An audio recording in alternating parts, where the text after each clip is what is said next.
Marami sa atin ang takot sa tubig. Ready? Go!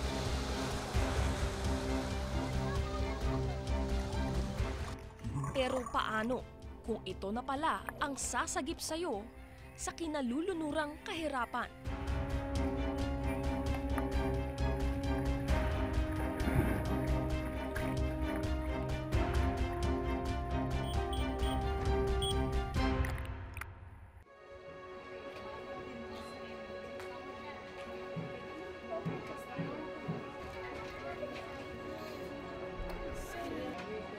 Ang tubig ay buhay para sa mga badyaw.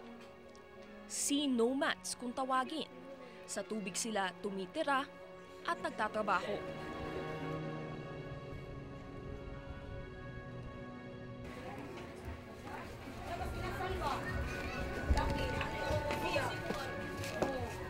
Ngayong umaga, tulad ng lahat ng umaga, trabaho ni Jobert na kumuha ng tubig.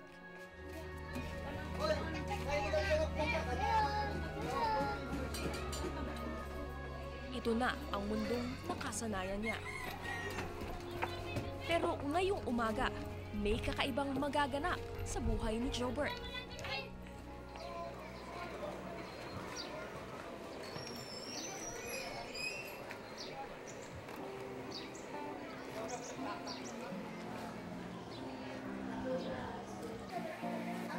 Sa Alaska Mambaling Elementary School sa Cebu City, nagtipon-tipon ang ilang mga batang badyaw.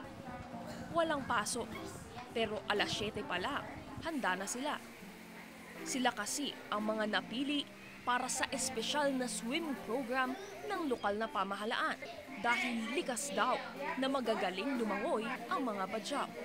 Si Jobert nga, nasa advanced class na.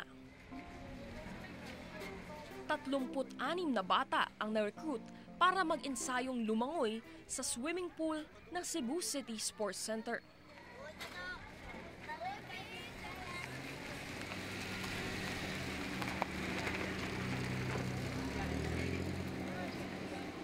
Totoo ba yung sinasabi na pag-badyaw daw, pag-baby iahais sa tubig? Hindi. Totoo yan? Hindi. Bawat bansa po, sa pail muna sila ilalagay para para makahawak. Tapos kapag kaya na nila, doon na sa mas malalim.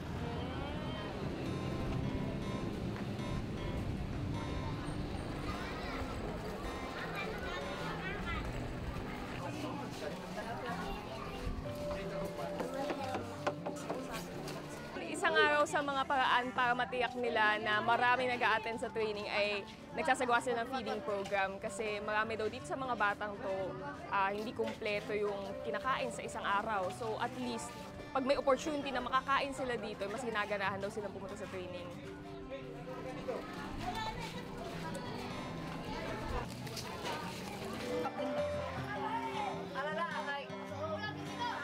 You know what? We provide them goggles. After this, they have to get it. Laki man sila sa tubig. Marami sa kanila, dito lang nakatikip ng swimming pool.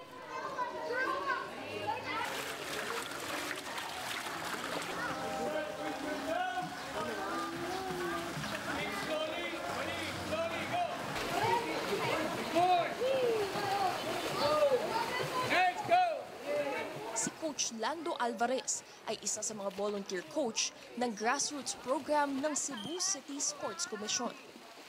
Once I told with Mr. Raiko, sabi na sa akin, unahin natin daw badyaw dahil natural habitat daw nila ang tubig. Okay? Gagawing athlete, gagawing scholar. Diba? Pag scholar na yung bata, tuloy-tuloy na yan. Kami namin so!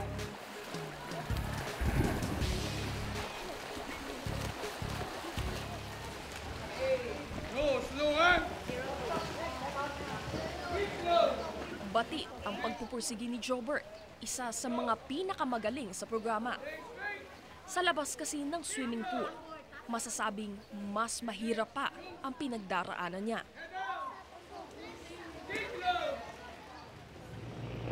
Tawel.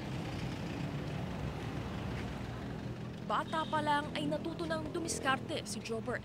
matapos maulila sa ama. Towel, ma'am. Towel. Towel, ma'am. Sinabi ng pinsan ko, nasa ospital daw ang tatay ko. Tapos umuwi ako sa bahay. Wala dito si tatay at saka si nanay nasa ospital. Tinanong ko ang lolo ko, nasa ospital daw ang tatay mo. Tapos natulog ako. Tulog ka? Hindi ka na pumunta sa ospital? Hindi ko alam saan ang ospital. Ngunit hindi nito nahadlangan ang pag-aaral ni Jobert, isa sa iilang badyaw na nakapasok sa STAR section. Dito po ako. Saan ka nakaupo? Dito. Dito, sa harapan. Oh. Ilagay ka ng mom mo dito sa harapan. Bakit daw? Kasi po para makaintindi ako sa sinabi niya. Kaintindi kasi sinabi. Minsan nga, hindi naman talaga natin yung ibang bata kasi magbubuli yan. Tapos badyaw siya, binubuli siya. Pero hindi niya pinapatulan yun. Nandyan lang siya sa upuan niya, tahimik. Tapos naawang ako minsan kasi, iba kasi yung ibang bata sa STAR section, maraming baon yan. Tapos si Jobert walang baon. Walang baon.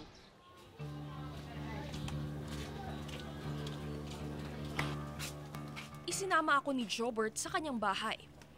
At dito ko naintindihan kung gaano kalaking bagay ang pagsali sa swimming sa mga taong tila nahiwalay na sa lipunan. Ito ba una sa pamilya niyo na may kumuha para sa ganyan? Sa mga Oo. Tuwa ka ba doon? Bakit ka natutuwa? Kasi first time namin na may kumuha sa amin. Kasi ang sabi ng mga tao, madumi daw kami. Kung nakakita kami ng ibang tao, amo ko ng patyon. Ay, gano'n. Hindi kayo sinasama dun sa mga Artist sila sa amin. ano ba yung tingin mong magagawa ng edukasyon sa pag-aaral? Para iniguman niya, di namin din. Bakit ayaw mo nandito tumira?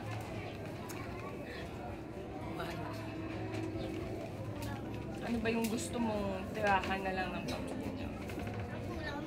Doon sa sa gawas, ma'am. Pero di lahat tulad ng pamilya ni Jobert. Yun ang sinabi ng ate ko. Ang swimming ay hindi mahalaga. Dapat ang pagkain. Ang 15 anyos na si Dodo, pinsan ni Jobert, ang nag-uwi ng ginto noong culminating activity nitong nakaraang linggo. Yung mga may ate ka ba, kuya? Ganun? Anong ginagawa nila? Naglilimos sila katulad ko. Naglilimos dahil sa mga pamilya ko at dahil patay ng lola ko. Naglilimos sila at magtitinda ng perlas. Kaya saan sila? Hanggat papunta ng Leyte. Imam mo kayo ba itong David? Nanguna man sa swimming training si Dodong noon, napilitan siyang iwan ang swimming pool at bumalik sa kalsada para sa pamilya. Mahirap bang maghanap buhay dito o kumbaga makisama sa mga tao na nandito? Mahirap pero okay lang sa amin yon kung mahirap. Bakit mahirap? Kasi walang pagkain, walang pera. Sa huli, bumalik din si Dodong sa training. Ano inaabangan mo? Sa scholarship po. Scholarship. Kung wala ka bang scholarship, feeling mo makakapag-aral ka ng gano'n? Hindi.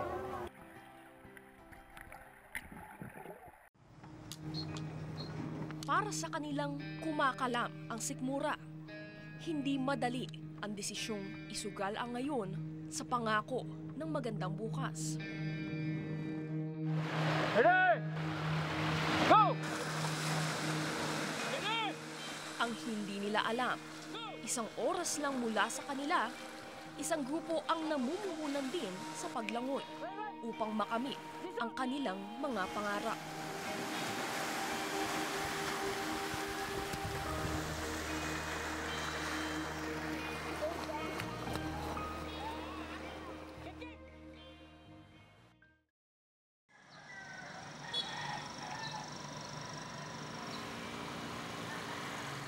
Isang oras mula sa Cebu City, dinayo ko ang bayan ng Talisay.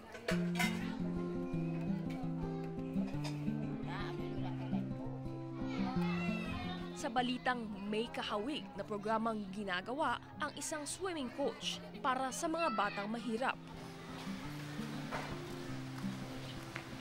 Nail bending. Okay, 1, 2, 3, 4. One, 2, 3, 4. Pero dito, walang pampublikong pool o sports center na pwedeng gamitin. Kaya dito sila 3 beses sa isang linggo. Stroke, butterfly, butterfly. Any stroke. Warm up. Sir, good morning po. Ika po, Sir Alfie. Ito yung ano nyo, swimming class. Ano po yung sinet up? Marker, para guide nila kung saan sila, para hindi makabangga-bangga. Parang yung sa pool, yung may Oh, parang lane, marker, parang may lane. lane. Okay. Pero isa lang isa. They will be doing 20 laps there. 20 laps. 20 laps ang warm up? Ganun ba yun? Pag competitive swimmer talaga? Higit pa nga eh. Kaya na ba nila? Parang ang liliit pa nila. Iba. So actually, sa kanila, sometimes I give them 12 or 16. Si Coach Alfie, tubong Talisay at dive instructor ngayon. Aminado siya, swimming ang naging daan niya para makapagtapos siya ng kolehiyo. Actually, hindi masyadong maliwanag yung scholarship namin dati kasi there was a time na parang na-phase out yung swimming dito sa ano. By all means, exempted naman kami sa ROTC-PE, ganyan. Kasi langoy-langoy kami. Dati, sa totoo lang, tapos ako ng college. Pero yung line of work ko andun sa tubig. I finished, AB English. Okay! Goodbye! Go! Kaya naman naging inspirasyon niya ang sariling tagumpay para simulan ang swimming program para sa mga batang tambay sa tabing dagat. So it all started last Holy Week lang. Nakita ko yung mga bata, ang dami nila. Nililigo. Tapos naisip ko, marami akong goggles. Saan galing yung goggles mo, sir? Yung mga goggles, pinabigay-bigayan sa mga kaibigan ko. Kinausap ko yung mga bata na yan, naliligo. Gusto ba kayong magiging swimmer? Ganon. Okay! Dire! Edward! Sige, Edward. Kamutan na, nagsighunong. Waiwa naghunong nyo. Hunong dito, hunong dire. Hunong diya. Ha? Bali, lahat sila, naghinto. Okay, push up position. Push up? Push up sila? Hindi ganyan, hindi magunong-hunong. Parang may penalty daw sila. Kasi ang goal niya, ma-build up yung endurance nila. Ang problema daw, panay-tigil daw sila sa dulo ng lap. Down! Git! Up! Down! Titingnan ko kung kaya kong makipag-sabayan sa kanila sa training. Dito ka tumoy. Supposedly, ito yung tubig. Para nakatouch sa ears. Okay. Tanawa rin, anak. Push dito. Tikas. Balik. Okay. Okay?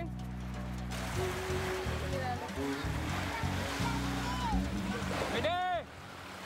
Go! Ayon kay Coach Alfie, titibay ang swimmer kapag sa dagat nagsasanay. Ang di lang niya sinabi gaano ito kahirap kumpara sa pool.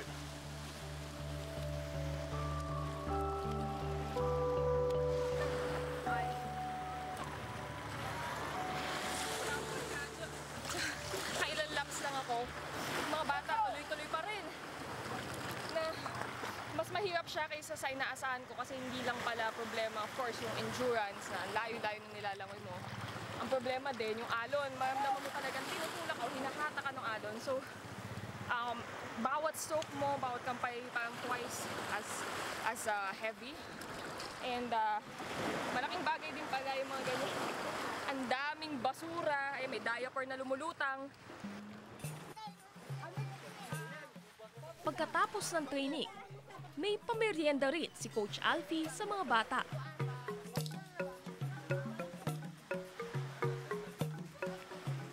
Kwento ni Coach Alfie, hindi lang scholarship ang gusto niyang makuha ng mga bata sa training. Yan yung isa sa mga pinakapakay actually. Yung yung kahalagahan ng environment. Gusto ko kasing as time goes by, na magiging tulad din sila sa akin. Maybe hoping someday they will become also swimming instructors. Eventually, I will be training them as lifeguards in scuba diving also. So, mabuti na yung may parang nakasunod sa yapak. Kasi meron kaming binabantay na sanctuary dito na parang neglected eh. Sa araw na ito, nagpasya si Coach na mag-field trip. Isinama namin si John Ivan, isa sa pinakamagagaling na estudyante ni Coach.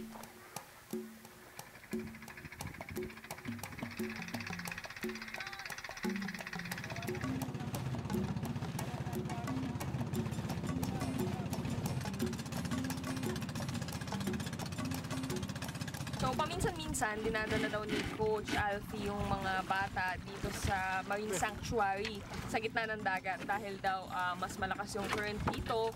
Gagaling sila sa pagsiswimming. So, hindi lang siya, kumbaga, sa form, kailangan mahalaga rin yung may survival skills sila.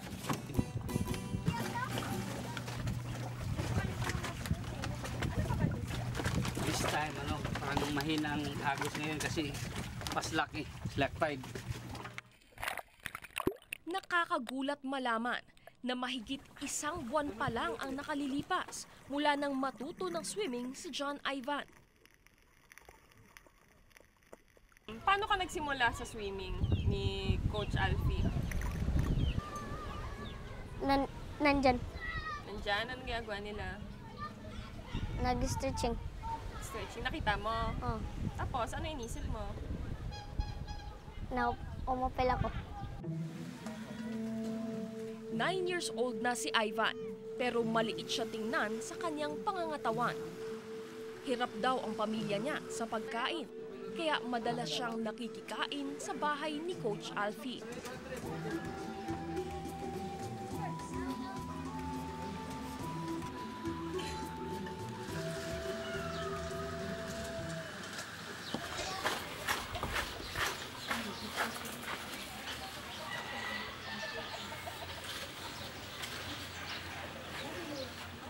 Minsan naman, namimitas ng lumboy o duhat si John Ivan sa punong wala naman sa kanyang bakuran.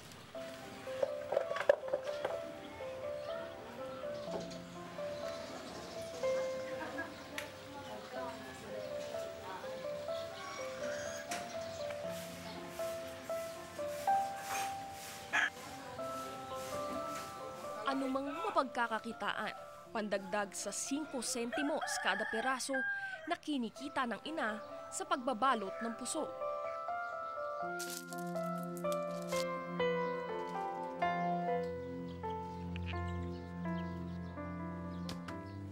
Hindi na alam ni John Ivan kung nasaan na ang kanyang ama. Bakit sa tingin mo pag hindi ka nag-swimming, ano mangyayari sa'yo? Hindi ako nakatulong sa magulang. Hindi ka nakatulong sa magulang. Pag sa tingin mo makakapag-aral ka, ganyan, pag hindi ka nag-swimming? Mahirapan ka ba mag-aral pag hindi ka nag-swimming? Mahirap po. Bakit?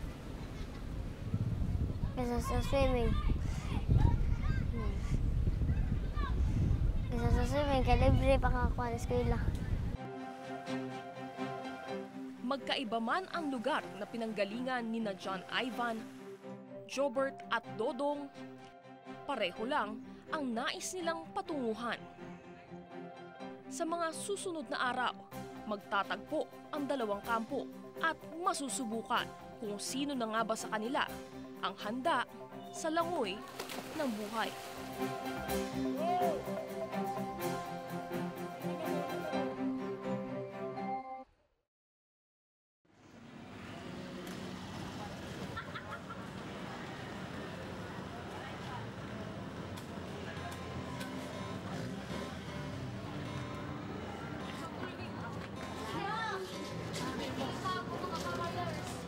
Muling itinipon ang mga batang Badyaw sa Cebu City Sports Center.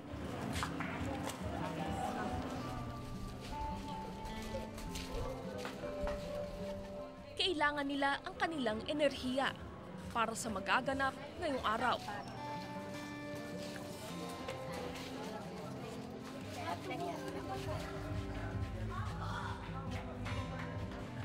Isang competitive swimming meet kung saan susukatin ang kanilang galing sa paglangoy at malalaman kung pwede na silang isalang sa formal na kompetisyon.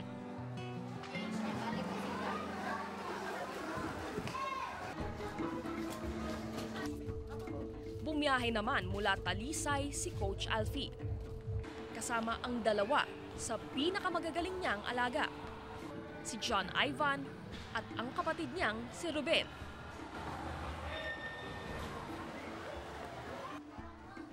Ito ang unang beses na lalangoy sila sa pool na ito.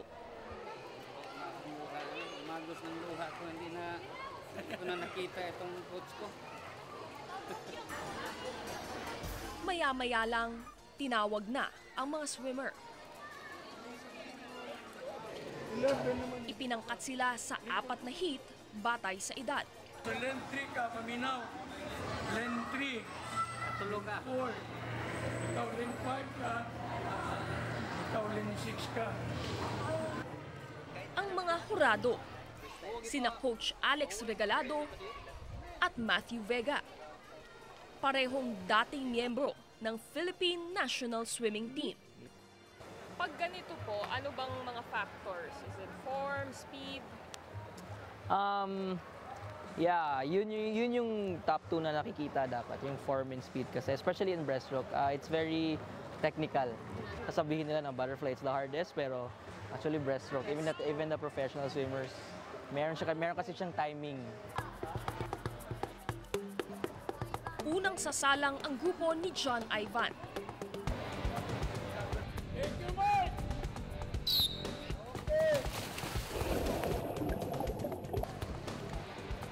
Ilang man nung unang dumating, agad pinatunayan ni John Ivan na may puwang siya sa mundo ng swimming. Una yung manok ko. Sa huli, si John Ivan ang unang nagtapos sa age 9 to 10 heat.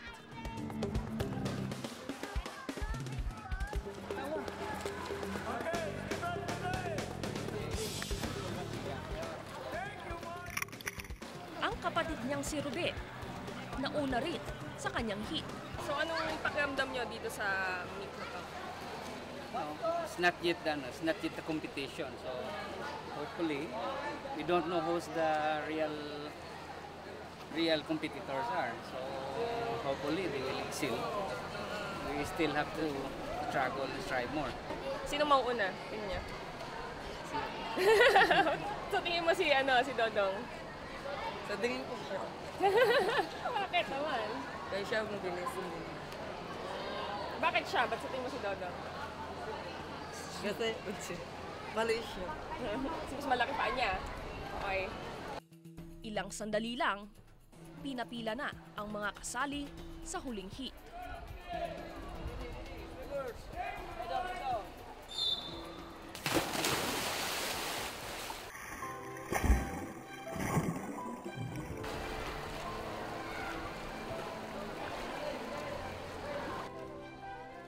Tulad ng dati, nasungkit ni Dodong ang unang pwesto.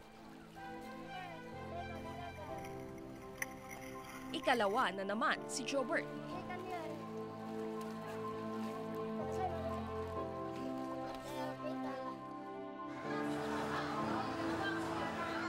Malayo na ang narating ng bawat isa sa kanila mula sa simpleng pagkampay sa dagat.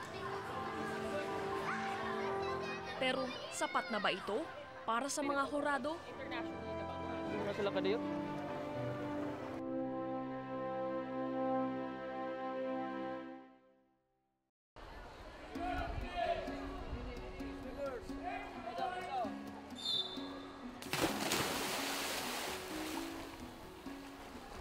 Katatapos lang ng competitive swimming meet ng mga batang badyaw, at mga swimmer ni Coach Alfie mula sa bayan ng Talisay.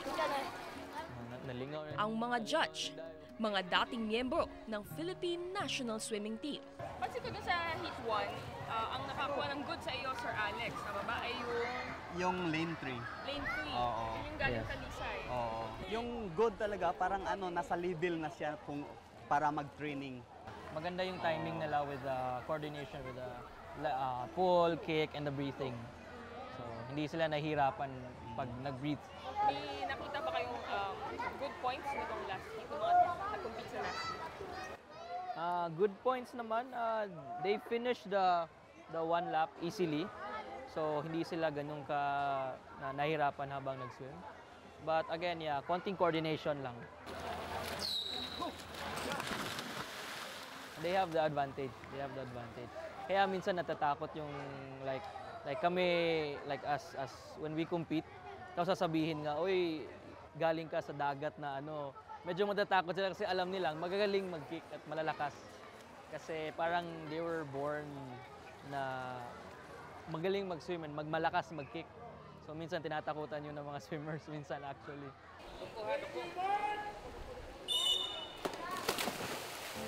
Sa pagtataya ng mga hurado, maaring paglangoy na nga ang unang hakbang para malapit sila sa kanilang mga pangarap. Towel, ma'am. Pero kung tutuusin, hindi na ito bago sa matagal na nilang ginagawa. Ang lumangoy kontra sa agos ng buhay. Anong inaabangan mo? Sa scholarship po. Scholarship. Anong plano mo mula ngayon?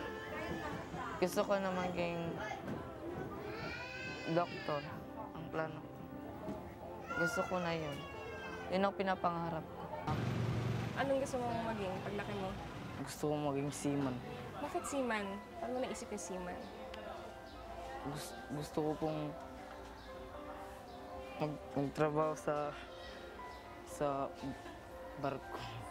Kasi pag may nanglilimos sa baba ng barko, tigyan ko. Anong gusto mong marating paglaki mo? Gusto mong magaya sa nangyari kay Coach? Oo. Anong gusto mong matulad? Anong gusto mo sa nangyari sa kanya na gusto mong mangyari din sa'yo? Mag-coach ko. Gusto mong mag-coach din? Bakit? Para tuturuan ko sila. Turuan mo sila? Bakit sa tingin mo mahalaga na turuan mo din yung mga bata? Para makalibre sila ng eskwela.